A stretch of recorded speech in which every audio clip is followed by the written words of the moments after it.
Hi everyone, so this is the second and final video that I'll be posting this week on Captain Fantastic and No Country for Old Men. The plan today in this video is to conclude on a few points that I discussed yesterday. I thought I left the video a bit abruptly, and there's a few key points around the context of No Country that I want to just conclude with. I'm then going to move on to talk about the institutional context of Captain Fantastic. When I say talk about, I mean just basically give you some key points that you need to know.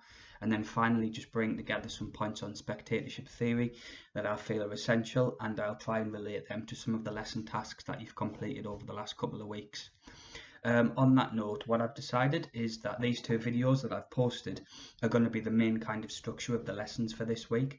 If you go to lesson 1 on the Google Classroom for this week, you'll see on slide 4 that there's the task, and what I basically want you to do is just simply take some notes down, some key revision notes on exam expectations that I've talked about in the first video, the institutional context of No Country and the institutional context of Captain Fantastic, and then the key points on spectatorship theory. So this is just really kind of a recap and revision type of video. It's something a bit different than just copying off slides.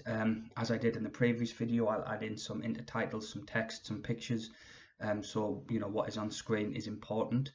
But really your task is to just follow the guidance on slide 4, or the last slide of lesson 1, and just submit some key notes from these two videos, as well as the independent task in the booklet for this Friday.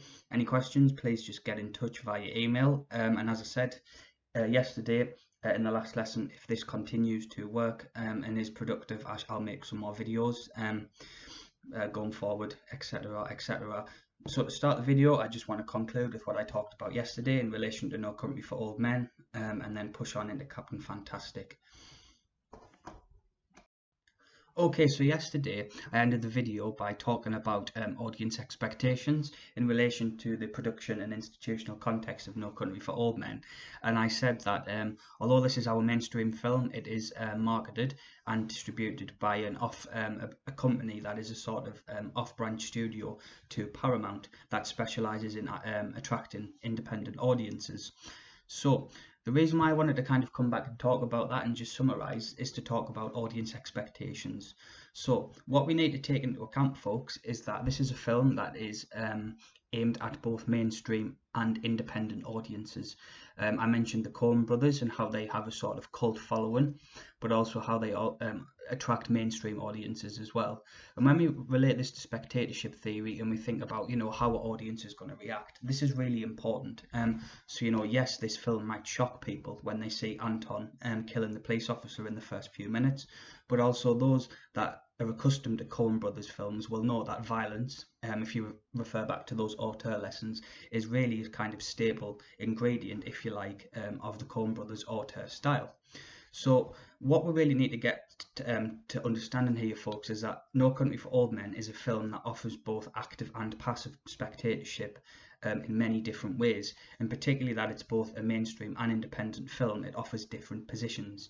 Now, if we put that also to the fact that, you know, the Coen brothers have a massive following and that they have their specific ways in which they direct films, you know, there's going to be different ways in which audiences react. You know, what we can really say from this is that this film doesn't offer fixed viewing positions. Depending on who you are going to react very differently to different parts of this film. So that's really important. So what we need to say here, folks, to kind of pull this together, is that viewing positions for No Country for Old Men are not fixed, simply because of the nature of the directors and the fact that this is a film that's aimed at both mainstream and independent audiences. Okay, so moving swiftly on, this next part of the video is going to talk about the institutional context of Captain Fantastic. So we know that Captain Fantastic is certainly our independent film on specification, and there are many reasons as to why this is an independent film. So we know that the budget was between 5 and 6 million. We know that it was produced and marketed by independent production companies. Also, there was a lot of individual producers who came together to help fund the film. So we've got individuals putting their own money into production, as opposed to big companies such as Paramount, you know, kind of funding these films. And also what we need to consider is the fact that this was a film that was put on the American Independent Film Festival circuit. The film festival circuit for independent productions is really, really important. The Sundance Festival in particular is kind of like a stable sort of festival for American independent features, and the general notion is that if you're an independent filmmaker and your film does not get premiered or shown at Sundance, then you're not really worth your salt, and that the film, it hasn't done very well. There's a lot to consider when we think that this film, Captain Fantastic, was help funded by someone who does have very close ties and influence on the Sundance Film Festival. Okay, well, what makes an independent film?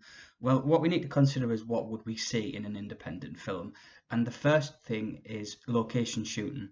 And this really relates back to the institutional context around the production of the films, in that they have very small budgets. Often a director will not have access to a variety of different locations. They may also not have access to a studio set, so they're limited in where they can shoot. So often what we're going to see is real life day-to-day location settings, and this is also to perhaps position themselves away from commercial sort of glossy Hollywood films that might use sets, and that might look really kind of like visually spectacular compared to more realistic settings. If we think about Captain Fantastic, the opening of the film is set in a national park up in Seattle, where Matt Ross really does make use of location shooting. Although yes, it is very, very beautiful to look at, and it could perhaps come from a mainstream film. This is location shooting at its finest. Okay, so moving on, the next point that I want to consider about independent films, independent productions, is the fact that they will often deal with unconventional and challenging subject matter. So we're talking about narratives and plots and stories that perhaps differ from mainstream films, themes that are there to challenge the audience, themes that are there to critique society, and really get the audience thinking, as well as create often a sort of socially aware cinema, and that's basically a film that will critique the conditions in which it's been made and will have something to say about the current political climate. For example, we've said that Captain Fantastic is critical of the Republican Party and Donald Trump, who came to power in 2015, 16. So we're talking about a film that deals with and critiques contemporary American politics. Okay, and just on that final point, just to sort of summarise before we move on to spectatorship, what I want to do is just give you a quick quote from Jeff King, who has wrote a book on American independent cinema. I will be giving some reading out around this when we return as a class. But what he sort of says, hopefully the quote should appear, if I've done this right, is that American cinema is there to kind of be hospitable and open to new radical ideas that challenge the status quo. And what he means by that is that American independent cinema is there to be politically charged, it's there to be different, and it's there to say something about society.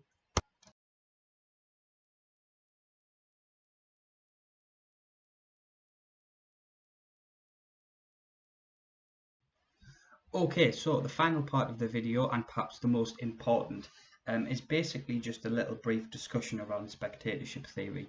I introduced the theory a couple of weeks ago when we started these two films, and I haven't said anything about it. I've just set some slides with sort of some key information on. So what I want to do very briefly is just kind of go over what you need to know, and hopefully this should give some clarity as well going forward. And then that's really it for the rest of this video and for the lessons this week. Okay, so first things first, spectatorship theory, as has been mentioned numerous times on the slides, is an umbrella term for lots of different theories about the ways in which audiences engage with media and films. Those of you that do media studies will be aware of some of the theories. These won't be new. For those that only do film at the college, what you basically need to know is it's an umbrella theory that looks at different ways in which audiences consume media. So if we think about film, one thing that we need to consider and what is really important is that audiences are heterogeneous. Now, heterogeneous is just a posh word for the fact that audiences are never the same.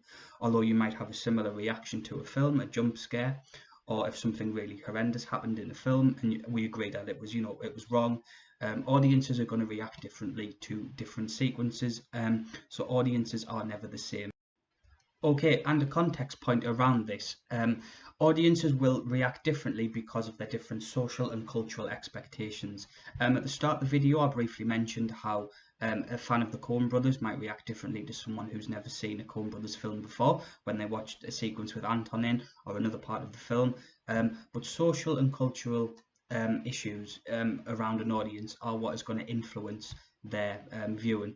So, for example, when we're talking about social and cultural issues, we mean their upbringing, their education, their job, their tastes and preferences. So really what we're saying here is that there's loads of different factors that influence how an audience is going to react to a film.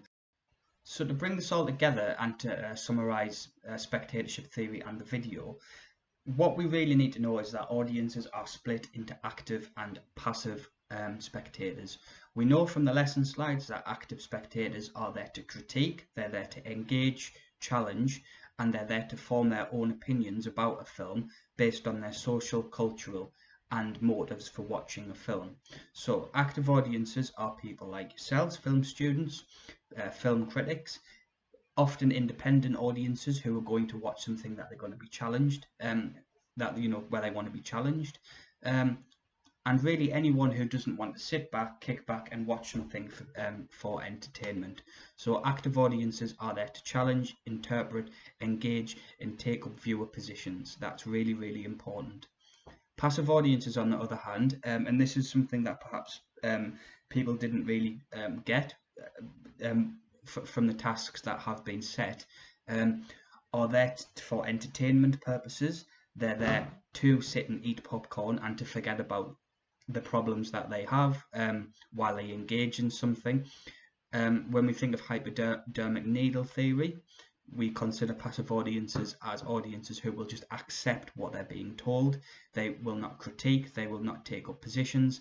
They are there to be scared, they are there to relate to characters in very much an emotional way where they don't take a stand back and think, well, hang on, is Ben's parenting skills right? They're very much there to just be consumed by the film. What they see, they take and accept. So really what we're talking about here is someone who just sits in the cinema or who sits at home and just watches for no other reason than to just simply be entertained and engage from an entertainment perspective. So that's really important, and that's a passive audience. Okay, so to finish the video and to summarize, well done if you've made it this far.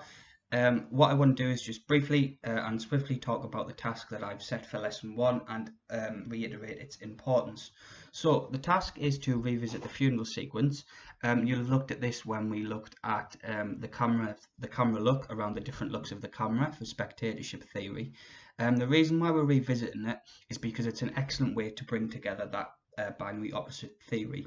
Remember, binary opposites are just two conflicting ideas. This question, in particular, asks you to analyse the mise-en-scène. So we're talking about space, we're talking about costume, props, makeup, and appearance, and everything we see visually. And what this scene does is it really brings together two conflicting worlds, two conflicting ideas, which is great for binary opposite. What we've got is Ben's side of things. So we've got his family coming to visit his wife's funeral, and then we've got Leslie's extended family. And obviously they're a lot more conventional in how they dress and how they approach a funeral. So it's great for analysing binary opposites and what it tells us about the family. So that is your task, as well as the task that I've outlined at the start of the lesson, which is to watch the 2 videos and make notes. We will be moving on to look at ideology as we go forward, and then we do have a plan in place to start looking at coursework. We're not sure when we're going to return, but what we do need to do is to make a start on coursework. So in the coming weeks, just keep an eye on the Google Classroom. And one thing to reiterate is that we will be keeping the structure of 2 graded tasks on an FA. So the majority of everyone across the 2 blocks have done a graded task for this term. There will be another one and an FA. But FA will probably be based around these 2 films, but that's something that we can discuss in the future. So yeah, folks, any problems, any issues, please just email me, get in touch. My normal email is working again, so please email me on that. So yeah, thanks for watching. These are your videos to keep for revision, and I shall hopefully see you shortly.